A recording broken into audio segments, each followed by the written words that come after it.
जब भी अपन फॉर्मूला बनाते हैं ना तो उसको कोशिश क्या करो ऐसे ऐसे लिखना। ठीक है भाई, आप फिस्कल कंसोलिडेशन में लिख रहे हो तो 4.8 से 3%। हाँ तो टारगेट तो होगा फिस्कल डेफिसिट का 3%, 2027 होगा शायद। तो 2024 2027 डाला। डेट टू जीडीपी रेशियो ये प्रेजेंट होगा, ये इनके सिंह रिकमेंडेशन होगी।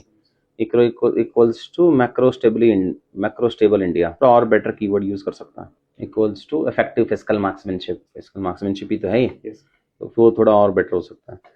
फिर GST 2.0 equals to robust anti profiteering mechanism decreasing complexity और जैसे जीएसटी 2.0 है तो ऐसा सोच कि ये डिमांड बढ़ाएगा, तो फिर यहाँ लिख सकता था कोई डिमांड का एंगल।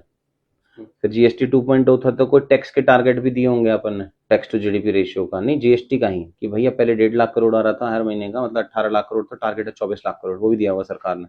ये तो हम सर्च करके लिख रहे हैं ना, ऐसा तो नहीं नॉलेज के हिसाब से लिख रहे हैं। तो अगर सर्च ही करके लिख रहे हैं तो वैसा वैसा सर्च कर लेते हैं। फिर अपन लिख रहे हैं capital expenditure for economic growth, तो इंडिया टुडे इम्पोर्ट डिपेंडेंट, ये वो सब कैपेक्स आया, तो इंडिया टुमारो आत्मनिर्भर भारत। ठीक है भाई। बजट में जीरो पॉवर्टी दिस विकसित भारत। ठीक है भाई। Public debt management, strong social contract, tax base बढ़ा, टैक्स कोड को सिंप्लीफाई किया, fiscally prudent India smart equals to fiscal democracy and एक और चीज जोड़ दे इक्वल्स टू में, fiscal democracy and strong social contract अच्छा है, फिस्कली प्रूडेंट इंडिया है, तो कुछ नागरिक से रिलेटेड जोड़ देते हैं ना, फिस्कल डेमोक्रेसी एंड जन भागीदारी, फिस्कल डेमोक्रेसी एंड विवाद से विश्वास, या ऑनरिंग दी ऑनेस्ट, ऐसा करके कुछ वो जोड़ देते हैं। तो 2 पार्ट जुड़ेंगे इधर में।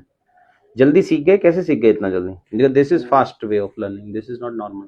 जब आप क्लास में उन बच्चों के साथ बैठ रहे हो तो ये फायदा भी हो रहा है अपने को, अपन सीख पा रहे हैं कि कहाँ जा रहे हैं, क्यों जा रहे हैं। ठीक है, ठीक है, इतने में काम हो जाएगा तेरा, बढ़िया है।